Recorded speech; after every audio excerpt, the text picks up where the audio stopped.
30, I decided to quit my job. That secret crush I've been harboring was finally coming to an end. It took me 5 years to go from an assistant to being Haley's chief secretary, and another 3 to make myself indispensable to her. In the end, I spent 5 minutes writing my resignation letter and 1 second to submit it.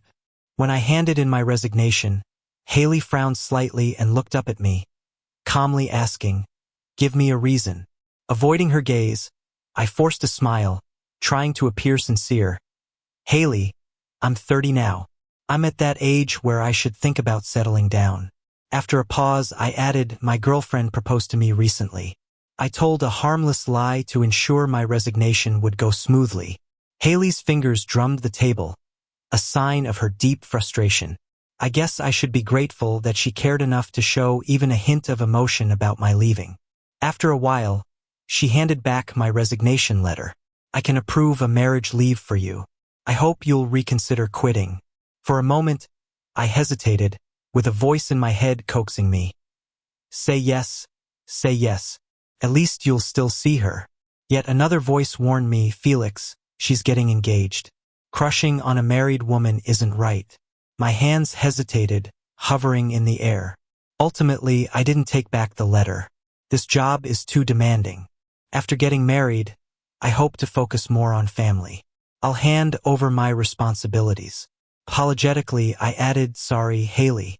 With that, she said no more, just softly replied, "Understood. Congratulations on your wedding." Before I left her office, Haley had already buried herself back into work. To her, I was merely a subordinate, maybe the most reliable one at best. That day, I sat at my desk staring at a potted plant, lost in thought, a rare occurrence for me. My usual workday was packed, juggling schedules and acting as Haley's personal assistant around the clock. My phone was always on standby. Whenever Haley needed me, I had to be there immediately, doing the jobs of multiple people. Of course, Haley paid me a high salary, enough to grant me financial freedom over the years. Took several calls from Mike to snap me out of it. "Felix, Haley wants to let you know you should go ahead and set up tonight's party." The night's event was to welcome Clara, who just returned from studying abroad, with attendees limited to a few in Haley's tight circle. The young elite from prominent families, rich and lofty, with standards set sky high. Normally, they wouldn't welcome outsiders, but I was too useful to pass up. They needed someone who could cater to everyone's tastes and flawlessly organize an event. When I arrived, I got straight to the preparations. From food, drinks, to snacks, making sure everyone's preferences were considered. The lilies had to go. Someone was allergic. Dim the lights. Someone had just had eye surgery. Make sure to have the tea ready. As night fell and the dusk faded into night, people started arriving. Lucy was the first, greeting me as she walked in. "When's Haley getting here?" Checking my watch, I carefully answered, "She has another meeting tonight, probably in about an hour." She flopped onto the couch, looking tired with dark circles under her eyes. I asked them to turn down the music, brought her a blanket, saying, "Chilly fall nights can be harsh. Patience, they'll be here soon. Take a short break." She chuckled, gathering the blanket with a playful tease. "Would you really consider ditching Haley to come work for me? I'll double your pay." People like them often have others fawning over them, making me a novelty. Since I didn't stand to gain anything from them, our interactions were genuine, earning their respect. Playing along, I joked back, "I'll keep that in mind. If I ever get stuck, I hope you'll take me in, Lucy." As night deepened and the streetlights flickered on, the room filled up. Haley arrived, wearing a black coat, bringing a hint of the chilly autumn air inside. Taking her coat, I thought perhaps this would be the last time. When everyone was settled, with drinks flowing, I found the right moment to announce my resignation. Having been graciously looked after by everyone, I stood to toast them. "I'm leaving. I wasn't the best, often causing trouble, and I appreciate your patience through the years. Let's hope our paths cross again someday." Maybe it was the somber fall vibes, but the table grew quiet with the sense of parting. Lucy broke the silence, raising her glass toward me, making light of the situation. "Initially, I thought you had ulterior motives with Haley. Now I can see I was wrong. Everyone understood the hidden reference in Lucy's words. Haley's past assistants had been fired after confessing their feelings for her. Eventually, she only hired female assistants, but even then, confessions ensued, earning Haley the charming title. Someone chuckled, nudging Haley's shoulder. "Can't believe someone escaped your allure." Haley playfully retorted with a smile, "Get outta here." After dinner, a group started a card game to pass the time. Midway, Lucy casually asked, "Haley, have you met the guy your grandmother picked for you?" My heart skipped a beat, and I froze, the water pitcher I held suspended mid-pour. After a moment, Haley casually replied, "No, let the old man be happy. Marrying anyone isn't much different. In their world, marriages are business transactions, the result of countless considerations. Although they enjoy unmatched resources, they pay a price." It seems Haley accepted these rules. I'd met Henry once. He seemed like a good guy. If it were possible, I'd hope for Haley to have a different outcome from others. The dinner went on late into the night. The driver waited outside, ready to pick people up as soon as it ended. Except for Haley's driver, who had a little incident on the way, causing a delay. That left me with a situation I didn't particularly like: being alone with someone. We stood side by side under a streetlight, our voices stretching long in the night air. Whenever this happens, all those resentful and dark thoughts start bubbling up in my mind. But Haley knew nothing of this. She just stood there silently, a bit less sharp than usual, courtesy of the wine. After a while, her driver finally arrived. Haley glanced at me, politely asking, "Want to join?" I shook my head, giving her a grateful but reserved smile, saying, "Thanks, Haley, but my fiancée is already on her way."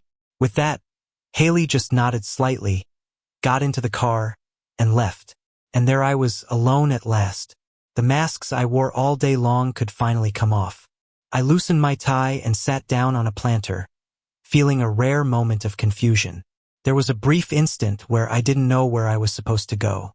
Not long after, it started to drizzle. The first autumn rain after fall began, cold and dreary against my skin. I began walking along the road. This was a wealthy area, and it took a long walk to find a spot to catch a cab. Unfortunately, the road I usually took was under repair. The driver was unaware, so we had to turn back and find an alternate route. Haley never expected to see Felix again, standing there in the rain, swaying slightly. She was a bit surprised, not expecting the usually composed Felix to reveal a more laid-back side. After all, at work, no matter the occasion, he was always in his sharp suit, buttoned up to the collar. She had seen many men loosen their buttons and lean towards her, but Felix was different. That was why she valued him, not just for his skills, but because he knew boundaries. As they passed by, the driver asked, "Should we give Felix a lift?" Haley's eyes remained steady, and she simply replied, "No need." Her opinion of his fiancée wasn't great. She thought Felix was smart, but seemingly made a poor choice. Feelings are personal, like drinking water, if it's hot or cold. She didn't want to interfere. I wasn't sure if I saw Haley's car. Maybe it was a blur. Perhaps I was mistaken. This area probably didn't have many people like me trying to catch a cab. The driver came from a far-off location. It took so long my legs started to feel numb before I finally got my ride. By the time I got home, it was around 2 or 3 a.m. The house was completely silent. Outwardly, I told everyone I had a happy family, a loving fiancé, and lots of friends. People would often look at me and envy. Life like that is perfect. But the truth is, I had nothing. No family, no love, no friends. When I was in middle school, my mom got breast cancer. It was in the late stages. After surgery, it returned within 6 months. One ordinary morning, my dad left for work and never came back. He took all the family's money, leaving my sick mom and teenage self behind. My mom was oddly calm when she heard the news. She silently went through chemotherapy and hospital stays, occasionally making meals for me when she felt up to it. One evening, I came home to find a table full of dishes. My mom was smiling from across the table. For some reason, I was filled with an unexplained fear. I could smell something strange in the food. I thought of the new bottle of rat poison in the bathroom. That day I realized my mom's grip was incredibly strong. Strong enough that I couldn't break free. Desperate to survive, I broke away and somehow ended up on the rooftop. My mom, crying, opened her arms to me, saying incoherently, "The world is so bad.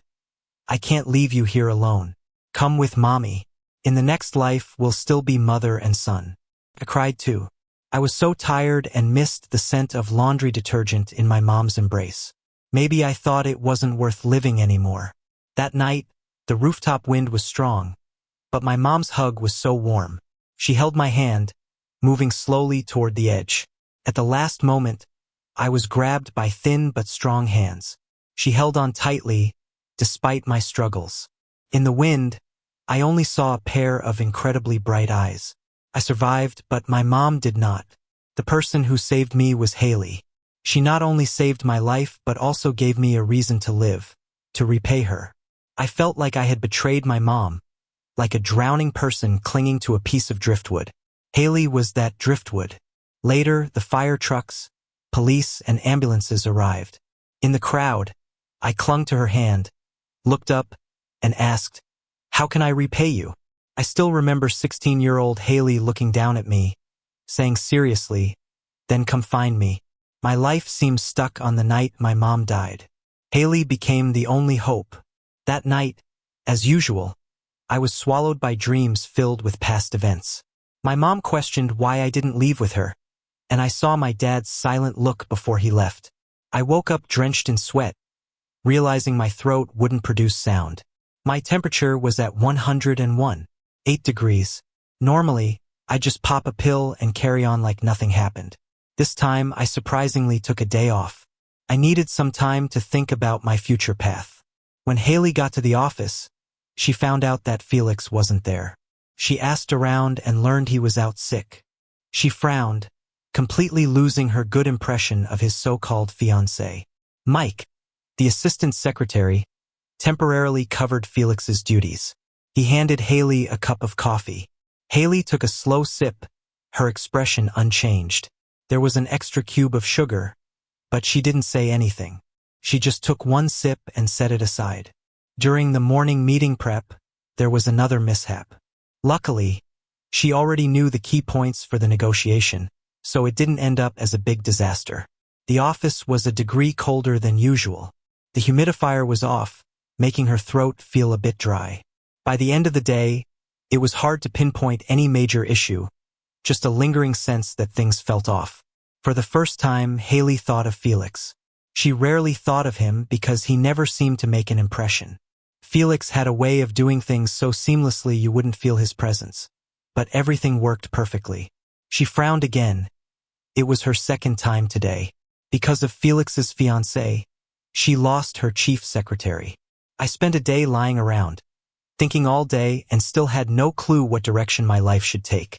Like a ship lost in the ocean, unable to find north or south. So the next morning I went back to work as usual. When I got to the office, Mike carefully approached me and whispered, "Haley didn't seem in a good mood. She only took a sip of the coffee yesterday morning. Last night's coffee still sat on the desk." I dipped my finger in, tasted a bit, and instructed him, "There's one too many sugar cubes. 3 sugar cubes, any more or less won't do." I demonstrated the coffee-making process again while Mike watched closely. As soon as the coffee was ready, Haley arrived at the company. Not sure if it was just me, but her lips seemed a bit more upturned today, and her eyes held a hint of something else. Handing over the work was more complicated than I thought.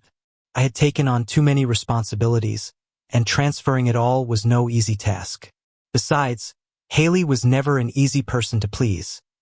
Every little detail in life needed careful instructions. So I grabbed a notebook, jotting down everything from small tasks to big ones.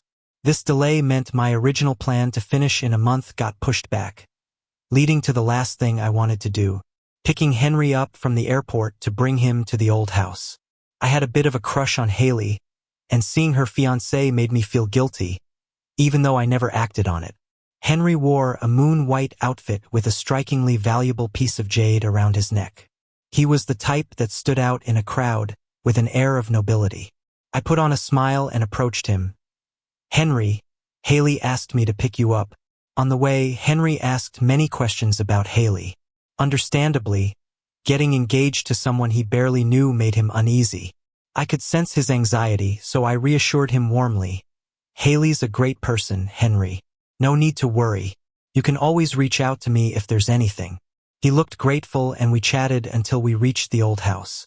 Originally, I was supposed to drop him off and leave, but the old man called me back. He was known for his iron fist in the business world even in his 70s, still sharp, with piercing eyes. "Felix, where's Haley?" "Haley didn't come to the old house?"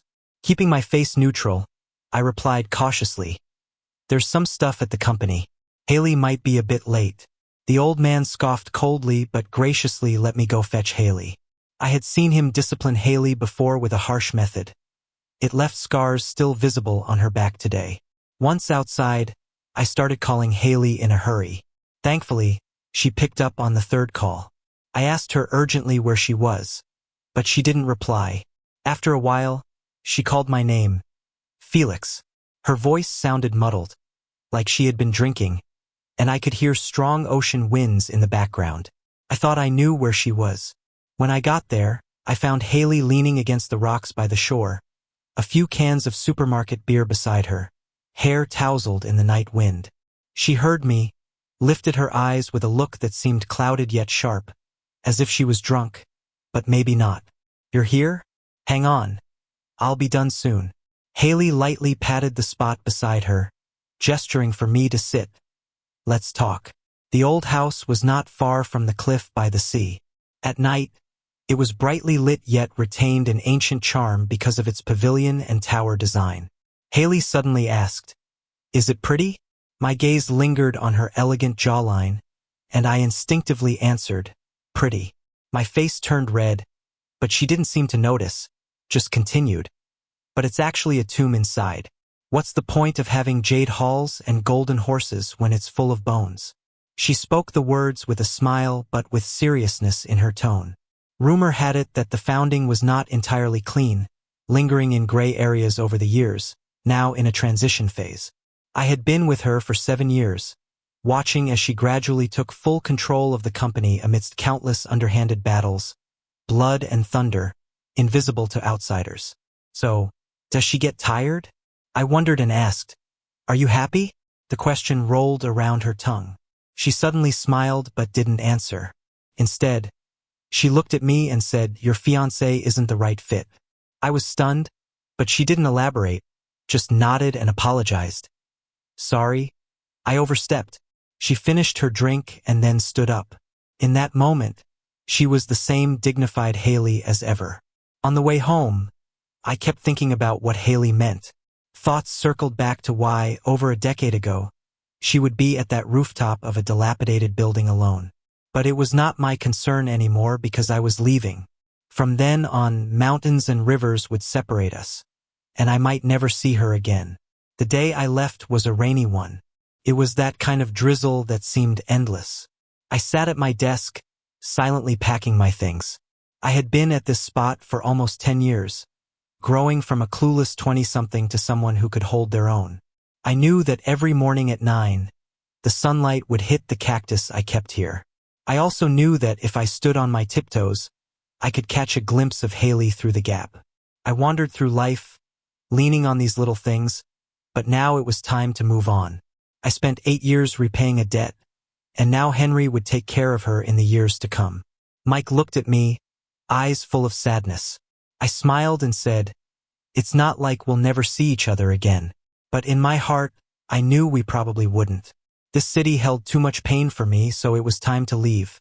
As I turned to go, I felt a pang of regret for not seeing Haley one last time, even after delaying so long on purpose.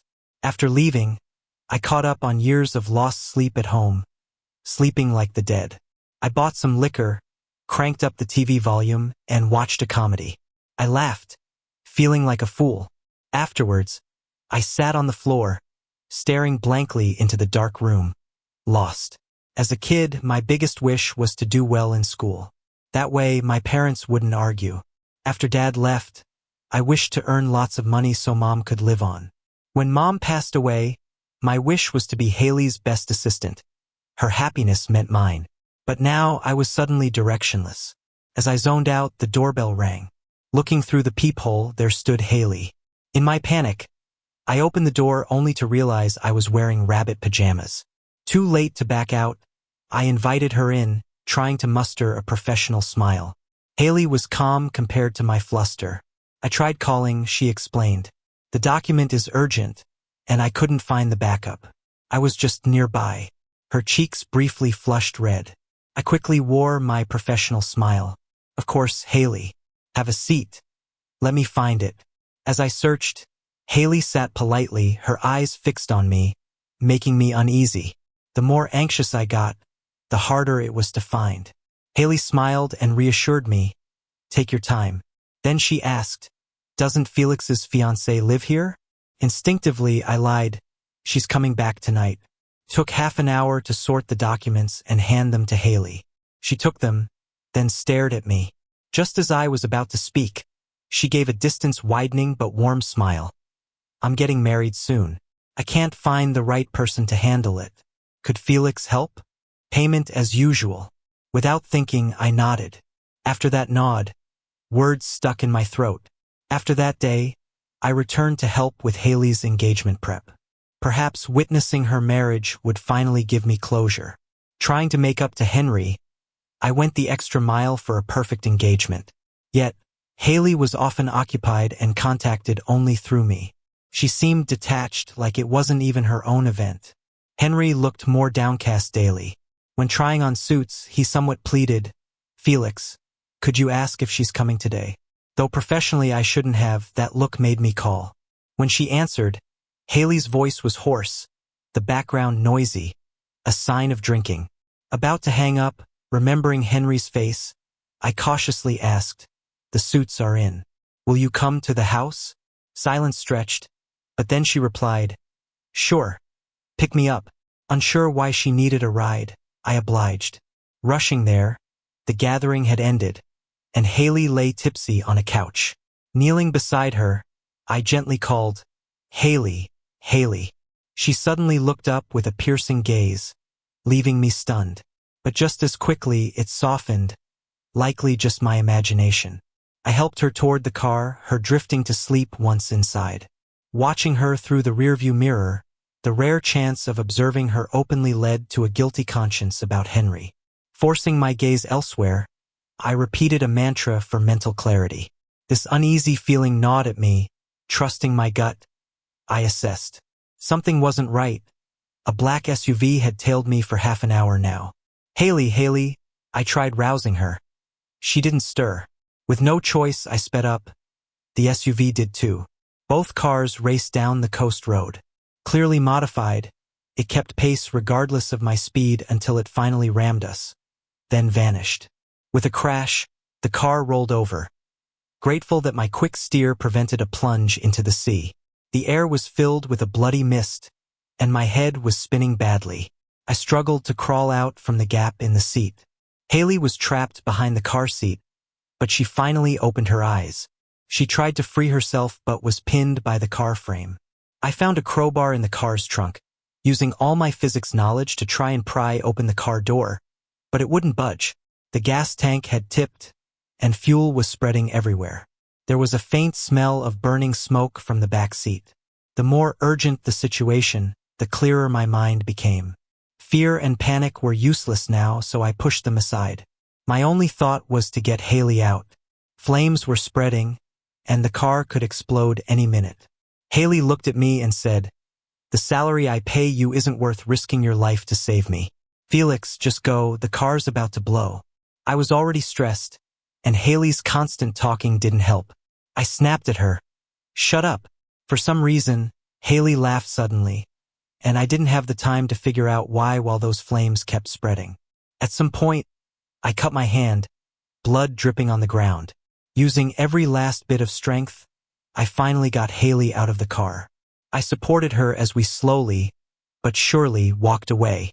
Not long after we left, the car exploded, lighting up the night sky in a fiery glow. I was thankful I was strong enough, had enough endurance to save both of us. I heard the sound of an ambulance in the distance, and suddenly, all of the exhaustion hit me at once. I blacked out. Haley woke up before Felix. When the car crashed, Felix had turned the wheel toward himself. She was sitting beside Felix, seemingly really seeing him for the first time. Haley had been abandoned by many. Once, as a kid, she and her dad were kidnapped. The boat could only hold one, and so she was left behind without a second thought. No matter how much she cried or screamed, she watched that boat get farther and farther away. Her mom promised never to leave her but ended her own life with a rope. People walked into Haley's life, then left her just as quickly, leaving her behind. But the man in front of her, who had every reason to abandon her, hadn't. She prided herself on seeing through people, but she didn't know what this man wanted. What did he want? She wondered. Felt like waking from a vivid dream. Haley looked at me, lost in thought. My heart sank. Did Haley know my true feelings for her? Haley watched me silently, and our eyes met. My palms were sweaty, like awaiting a judgment. "Why did you save me?" she asked. My brain spun quickly, and I replied with a smile the next second, "Haley, I'm a gambler. The gratitude of a company president isn't something you get every day." Haley frowned, silently evaluating the truth of my words, then asked, "What do you want?" In her world, not wanting anything meant wanting the most, and an exchange of interests was what made sense to her. I thought about what was worth risking my life for, something to ease Haley's conscience. "I want 1% of the company's shares to live comfortably for life." Haley's frown loosened. I knew I made the right move. She smiled and said, "Shares are iffy. A storefront in a prime location might be better, don't you think, Felix?" I smiled too. "A store worth millions? Thanks, Haley." We both got what we needed, and Haley wouldn't need to feel guilty. She stood up to leave and said, "Rest well, Felix. No need to worry about the engagement." I stayed in the hospital for a whole week. The day I was discharged was also the big day of Haley's engagement. My phone was flooded with news on the two families' union. The venue was decorated like a dream with roses everywhere. It was nice, bridges to bridges, roads to roads. I repaid what I owed and got what I deserved. But why did I still feel a bit sad? I wandered the streets aimlessly and ended up at a bar. Over the years, I was the one to clean up after everyone, so I rarely drank, didn't like it either. They say a drink eases sorrow, but the alcohol was bitter. So bitter it made me cry. Tears mixed with the drink, making it bitter and salty. Before losing consciousness, I ordered a service to get me home safe. At the engagement party, Haley got a call. Not a planned one, but from Felix. It didn't matter. She just needed any excuse to leave the party. The reason wasn't important. Upon arriving at the bar, a young delivery guy in a blue vest quickly approached. He asked me to take him home, but didn't give me an address, so I called the top contact on his phone. She glanced nervously at Haley. "You're not his boss, are you? He won't give me a bad review, right?" Haley took Felix from her hands, reassuring the worried delivery guy, "Don't worry, he won't. I'll handle it from here." Supporting Felix as they walked out, the man was restless, poking her face and pulling her hair. He seemed genuinely drunk. They say you're honest when drunk, and Haley decided to test that a bit. "Why did you come to my side?" she asked. The man furrowed his brow thinking, then gave a silly smile. "To repay a debt." Haley asked again, "Repay what debt?" "A debt of life-saving." Haley continued, "And how do you plan to repay this debt?" "Give her the best of everything in this world." "Why give the best of everything?" "Because I love her." Haley took a course on interrogation in college.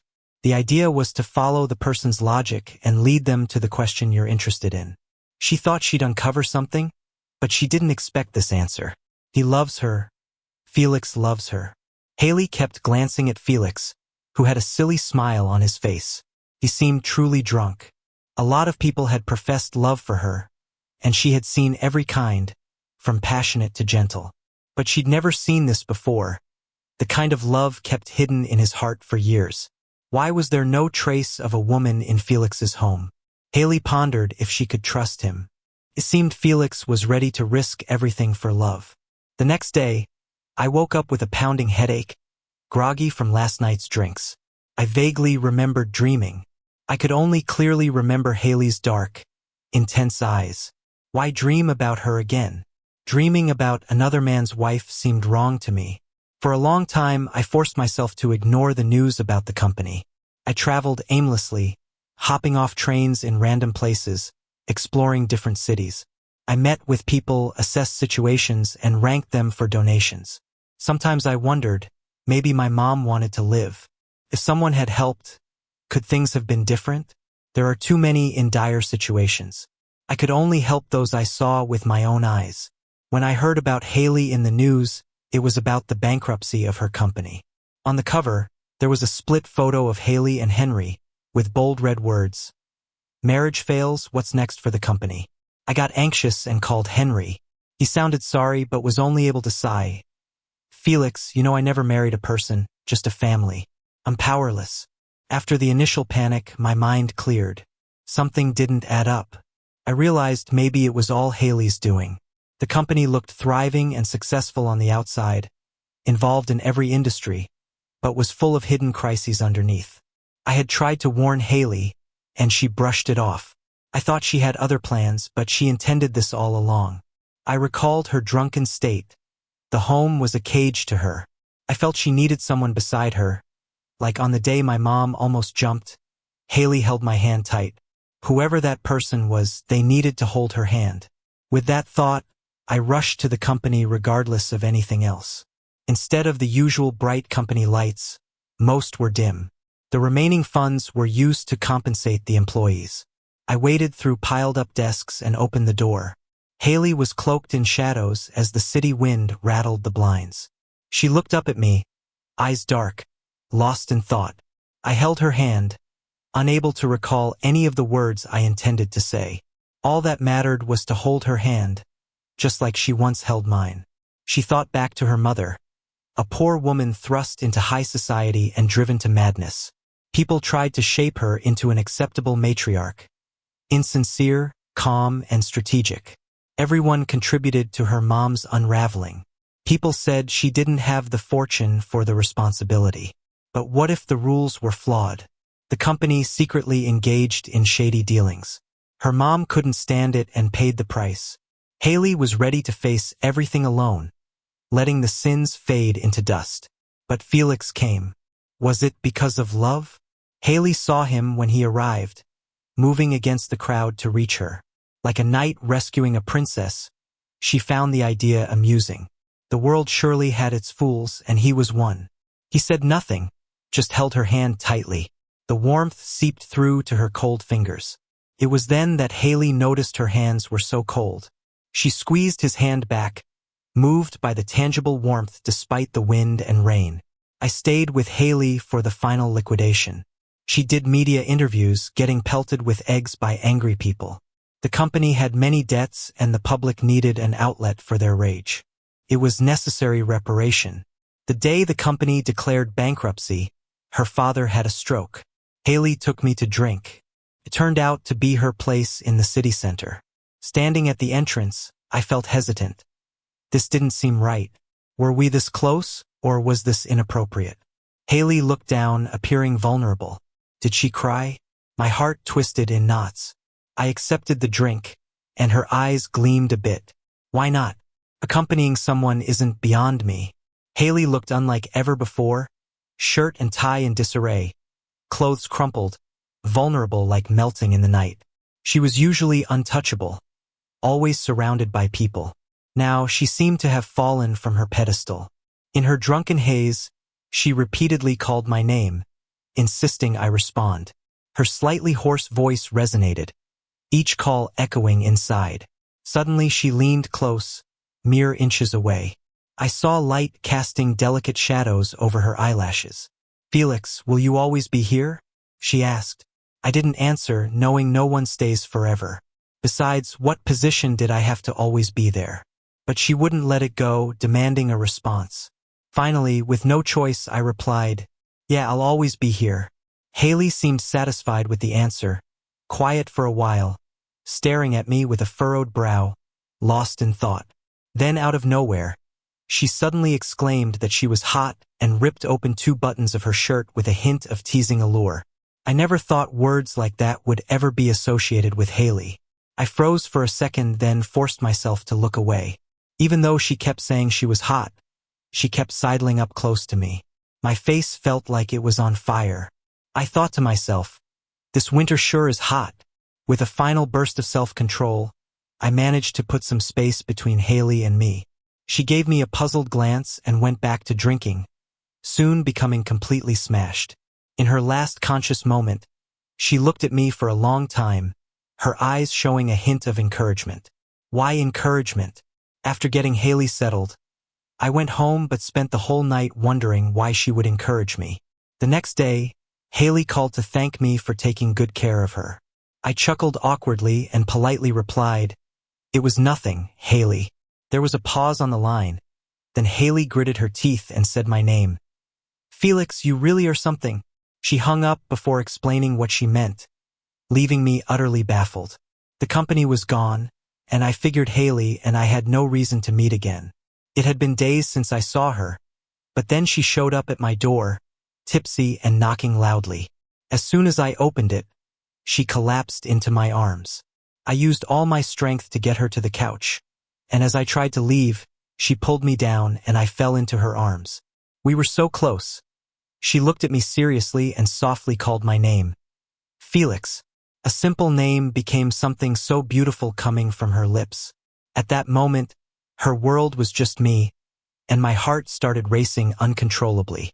Closer, just a little closer, until finally, everything after was a blur. Everything spun out of control. My self-restraint burned to ashes. The next morning, I stumbled out in a panic. Halfway out, I realized this was my house. I stayed outside until dusk, then nervously pushed the door open. The lights suddenly flicked on, and there was Haley, still here, looking at me with a smirk. What? Not going to take responsibility? I froze on the spot, not knowing whether to stay or leave. Let's talk. I meant to tell her not to think too much about last night. It was just a drunken lapse. But she cut me off with a look of exasperation and said, "You're not good with words, so let me speak first." Haley looked so serious, more so than even on the day we went bankrupt. Her seriousness made me nervous. "Felix, you think too highly of me. I'm just an ordinary person with all the usual flaws." I shook my head, wanting to say it wasn't true, but she continued, "I know your head isn't clear right now, and deciding now is unfair. But I'm afraid if you have time to see who I really am, you won't like me so much. Whether it's gratitude or admiration, you made the first move. You can't just leave after that." Haley pulled out a ring from somewhere, looking at me expectantly. "So Felix, will you marry me?" My mind was a mess, and before I knew it, I nodded. The ring was on my finger. "Did you get your ID?" I nodded instinctively, and Haley smiled. "Then let's go." "Where to?" "To the courthouse." We became the last couple at the marriage registry that day.